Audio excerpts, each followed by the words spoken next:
I like how season 2 just starts off with some nasty cursed spirit molesting a corpse for a painful 10 seconds that I will never get back. And then for what feels like half of the episode we just watch Iori shitting herself as she explores a haunted house holding a flashlight like she's a normal girl whilst Mimi is constantly trolling her. How are you gonna have Iori unravel such a deep puzzle with so much enthusiasm just to blankly tell her she's wrong? It's insane how much Iori got cooked in this episode, because then she starts running around like a clown just so Gojo to finally make his long awaited appearance, and then everyone starts throwing all sorts of violations at her.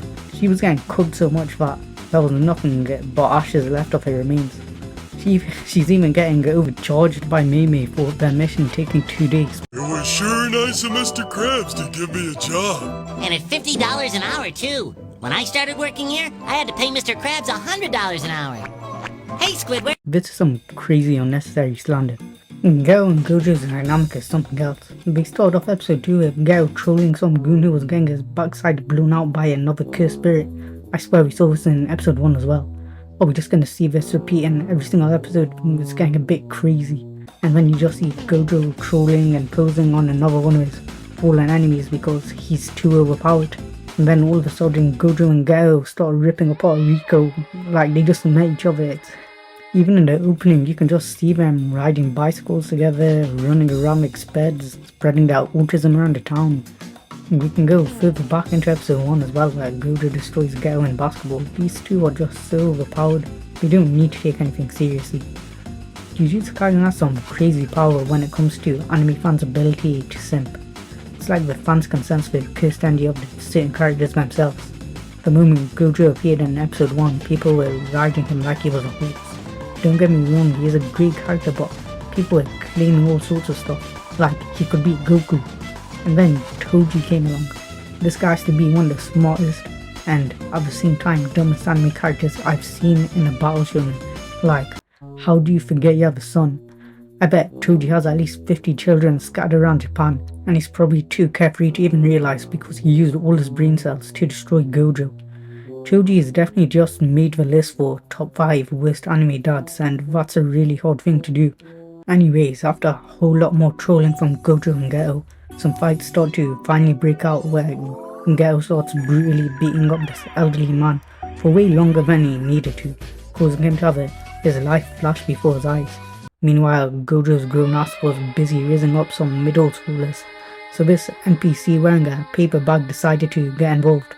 If this situation didn't sound ridiculous enough, then they decide to grab a maid with the craziest bow staff and broom skills and have her box against the paper bag NPC by almost preventing him the ability to gift the world with 50 paper bag children like Toji. But luckily that was just one of his shadow clones. The paper bag guy had bigger issues to worry about, like protecting a bunch of underage girls from the predator, Gojo.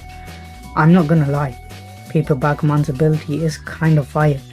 Although he can only produce 5 shadow clones at once, he can switch his real body to any one of them whenever he wants to, which is really smart.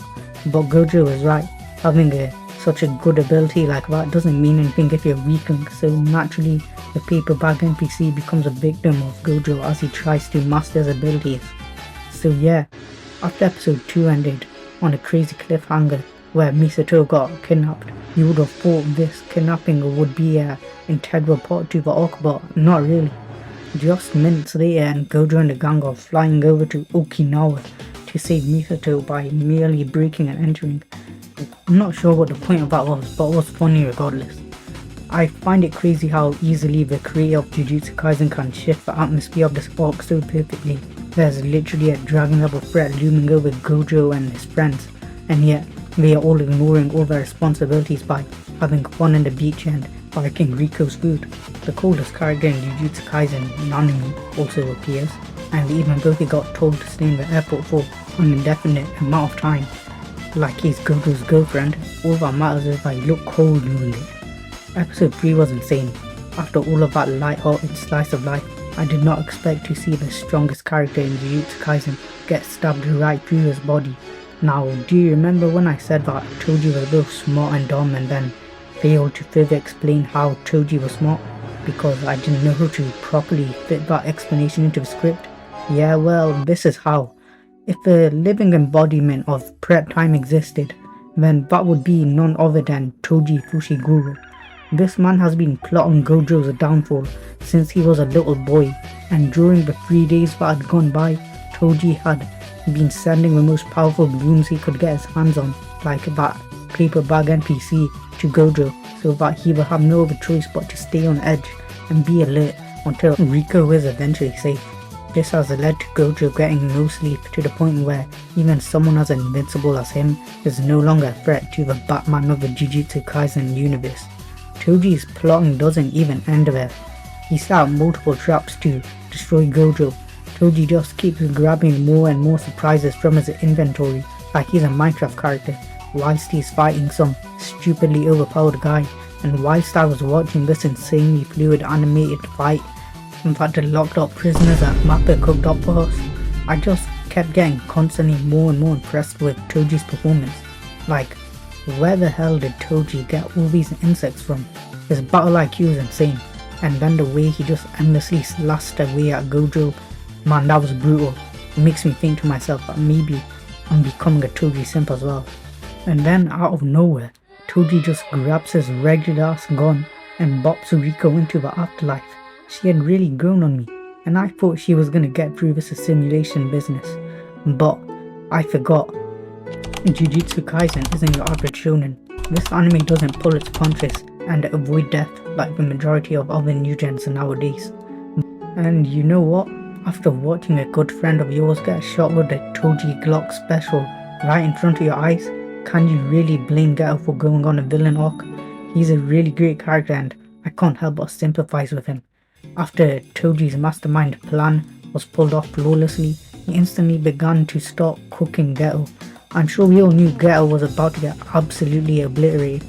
He is the equivalent of Gojo's girlfriend in this situation, so he really stood no chance. It's crazy if you think about it. Toji absolutely demolishes two of the strongest Jujutsu sorcerers we have seen up to this point, back to back, by using his brains and his brawn. I mean, this guy doesn't even have any curse techniques, and yet he's a force to be reckoned with. He's just slashing people up and shooting them like a normal human.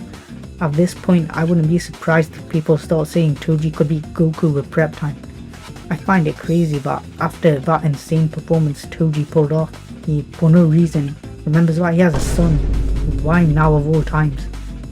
It's that combination of sped behavior and critical thinking that makes Toji a GOAT, not to mention how cold his fighting abilities and IQ are.